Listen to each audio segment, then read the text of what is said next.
لیکن سامنے والا نہ بولے تو یہ حضور کے گھر والوں کا یہ ظرف ہے کہ پھر بھی بیٹھ کے آپ کو سرکار کی شانیں سنا رہے ہیں. سبحان اللہ. کیا اتنا بڑا ظرف کسی میں نہیں ہوگا کہ سامنے والا بولے ہی نا تو ہم اکیلے ہی بول کے چلے جائیں. تو یہ ظرف کی بات ہے.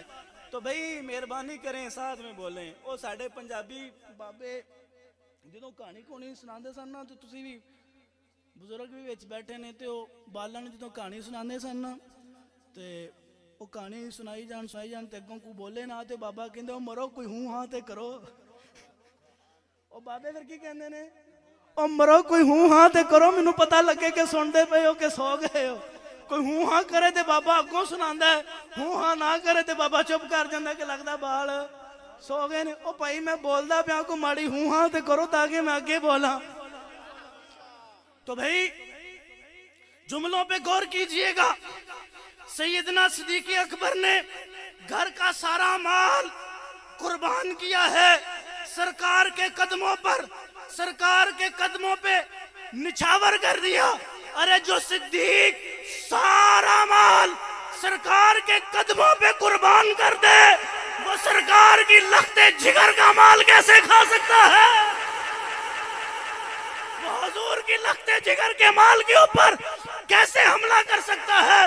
ارے سنو, میں اور تم مسجد کی محلے کی مسجد میں اعلان ہو, میں اور تم زیادہ سے زیادہ 20 روپے دے دیتے ہیں اور وہ بھی کہتے ہیں کہ جا کے قاری صاحب کو کہنا نام لے کے اعلان کرے کہ حاجی یوسف نے 20 روپے دیتے نے. کوئی بڑی چھال مارے وہ کہتا ہے 100 روپیہ بھیجا ہے. کوئی اس سے بڑی چھال مارے, کوئی بڑا چودھری ہو, بڑا لمبردار ہو, 500 روپے دے کے کہتا ہے بچے کو سمجھاتا ہے جا کے کہنا کہ یہ چودھری صاحب کے گھر سے آیا ہے اور ذرا نام لے اعلان کے اندر, اور ساتھ میں یہ بھی کہے کہ چودھری صاحب کے ماں باپ کی بھی بخشش ہو, فلاں کی بھی مغفرت ہو, چودھری صاحب کے حالات بڑے ٹائٹ چل رہے ہیں ان کے حالات کے لیے بھی دعا کرے. اور میں اور تم مسجد میں 500 روپے دے اور اس کا بھی اعلان کرے. سنو, جس صدیق کی شان کے اوپر تم حملے کرتے ہو, جس صدیق کی شان کے اوپر تم اپنی زبانوں کو دراز کرتے ہو, اس صدیق نے جس دن اسلام قبول کیا تھا اسی دن 40,000 دینار سرکار کے قدموں پہ قربان کر دی. سبحان اللہ, سبحان اللہ. کیا 100 روپے نہیں, اب 500 روپے مسجدوں میں دے کر اعلان کروانے والا سنو, صدیق کی ذات وہ ذات ہے کہ جس نے پہلے دن جب اسلام قبول کیا, جب سرکار کا کلمہ پڑھا, 1 دینار نہیں, 2 دینار نہیں, کوئی 200-500 روپے نہیں, جلو 40,000 دینار. منہ سے کہنا سوکھا ہے, کیلکولیٹر کرو, کاؤنٹ کرو, 40,000 دینار آج کے کتنے پیسے بنتے ہیں؟